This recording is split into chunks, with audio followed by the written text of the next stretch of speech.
À l'approche de sa rencontre avec Vladimir Poutine, Donald Trump met la pression sur Volodymyr Zelensky. Lundi, le président américain a fait part de son agacement envers son homologue ukrainien. Celui-ci refuse de céder tout territoire à la Russie, une prérogative dont il ne dispose tout simplement pas, selon la constitution ukrainienne. J'étais un peu contrarié par le fait que Zelensky dise « Eh bien, je dois obtenir l'approbation constitutionnelle ». Je veux dire, il a l'autorisation de faire la guerre et de tuer tout le monde, mais il a besoin d'une autorisation pour échanger des territoires, car il y aura des échanges de territoires. Après la perte de la quasi-totalité de la région de Koursk, l'Ukraine n'occupe pourtant plus de territoire russe. De son côté, la Russie contrôle environ 20% du territoire ukrainien. Moscou réclame que Kiev lui cède 4 régions partiellement occupées, en plus de la Crimée annexée en 2014, qu'elle renonce aux livraisons d'armes occidentales et à toute adhésion à l'OTAN. Des exigences inacceptables pour Kiev. Il n'y a aucun signe que les Russes ont reçu des signaux pour se préparer à une situation post-guerre. Pas encore. Au contraire, ils déplacent leurs troupes et leurs forces de façon à lancer de nouvelles opérations offensives. Si quelqu'un se prépare à la paix, il n'agit pas ainsi. Exclu du sommet Trump-Poutine, Volodymyr Zelensky mise sur les Européens pour tenter de peser dans les négociations. Donald Trump s'est engagé à les appeler vendredi, sitôt son entrevue avec Vladimir Poutine terminée. À entendre le président américain, ce sommet doit permettre, à terme, d'organiser une rencontre directe entre le président russe et son homologue ukrainien. Zelensky, vraiment, nous, on ne comprend pas, on ne le comprend plus du tout. Et cette fois-ci, il a été oublié. Il y a une très grande rencontre le vendredi entre Donald Trump et Vladimir Poutine. Cette fois-ci, cette rencontre-là se tiendra aux États-Unis, précisément dans l'État d'Alaska. C'est à Alaska où ça va se tenir cette réunion. Et cette fois-ci, Zelensky a été oublié, on ne parle même plus de lui. Mais lui, il veut continuer cette guerre.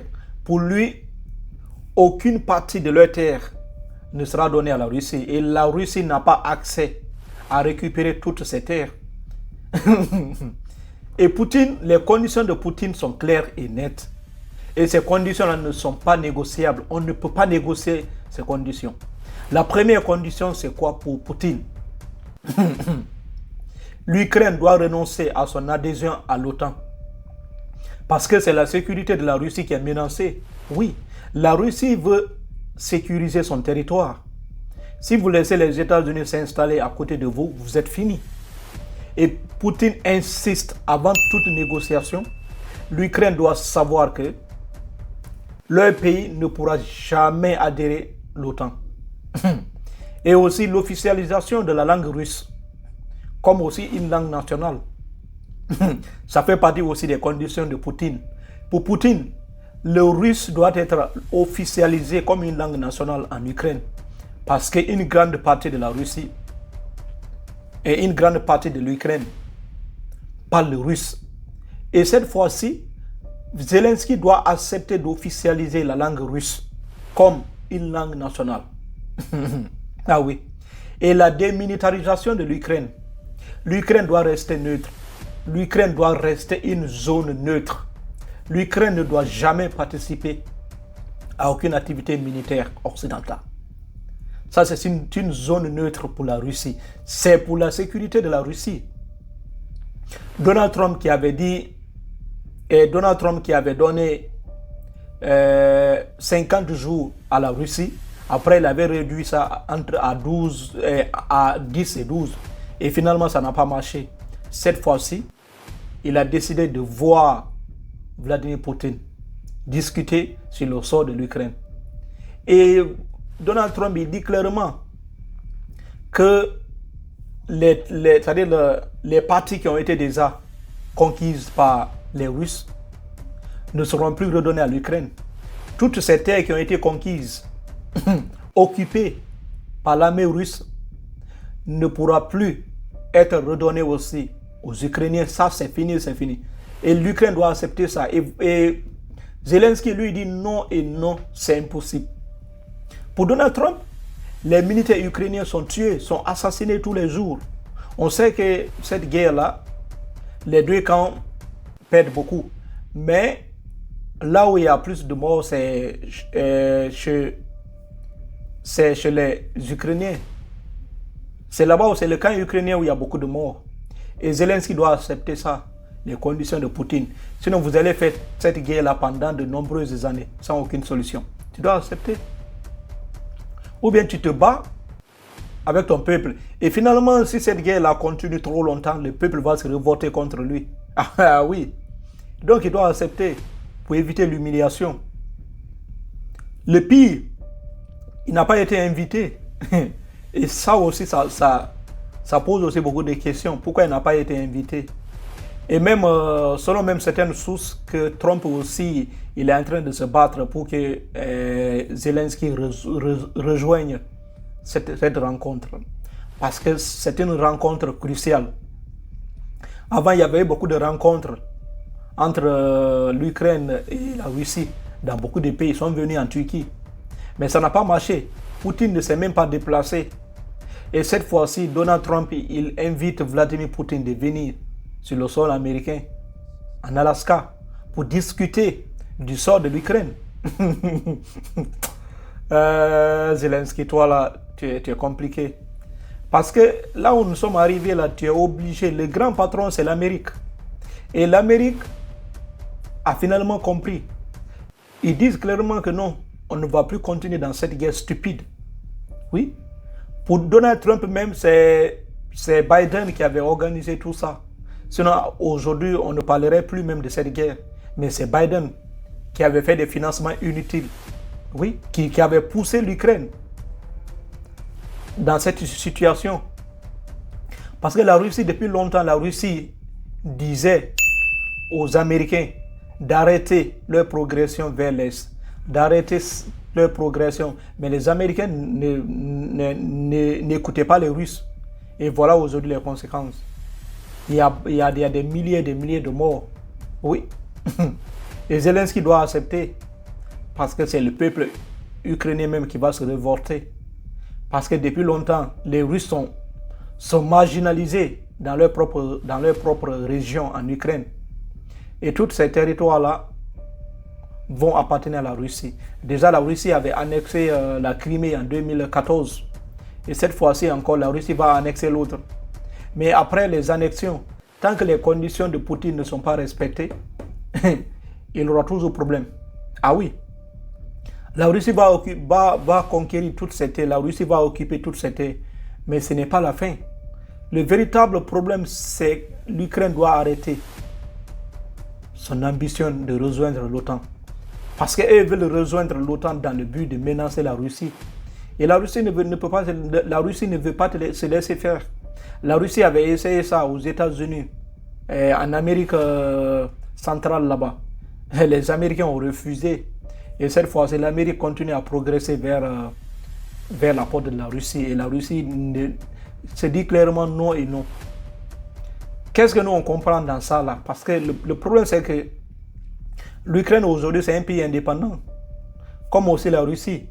Mais si vous voyez aujourd'hui la Russie insister sur la non-adhération de l'Ukraine à l'OTAN, c'est que les deux pays sont liés culturellement.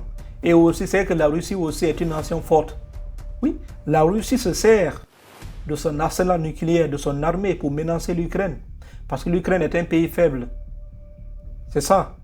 Parce que l'Ukraine aujourd'hui est un pays faible. Leur armée n'est pas plus puissante que la Russie. Si leur armée était puissante, on ne serait pas là aujourd'hui. C'est ça la souveraineté. Et Zelensky, il se bat contre la Russie. Il se bat pour une indépendance totale. Pour eux, l'influence russe, c'est trop. Lui, d'abord, il parle très bien le russe. Oui, il parle très bien le russe, Zelensky. Mais seulement, c'est de l'orgueil. C'est pourquoi alors là, lui-même, il ne parle plus le russe. Comme c'est sa langue même maternelle. Oui. Mais aujourd'hui, il a arrêté complètement de parler le russe. À cause de cette guerre. Et c'est compliqué. Ils doivent accepter de se soumettre à la Russie. Parce que la Russie ne va pas se laisser faire. Les Américains aussi, moi je ne comprends pas leurs problèmes. Je pensais que la Russie serait sanctionnée, mais la Russie n'a pas été sanctionnée jusqu'à présent. On parlait d'une 18e sanction. Les Européens aussi parlaient de sanctions. 18e paquet de sanctions à la Russie. Je ne sais pas ce que les Européens étaient sur le point aussi de faire. Mais les sanctions ne marchent plus. La Russie s'est adaptée avec le temps. Oui, c'est ça le problème. La Russie a su gérer ce que c'est que l'oppression, ce que c'est que la sanction. Parce que depuis longtemps, la Russie est sanctionnée. Plus vous sanctionnez un peuple, plus ce peuple-là devient plus fort, plus résistant. Oui. Si on t'enferme là, si on te ferme une porte, il faut apprendre à fabriquer des clés.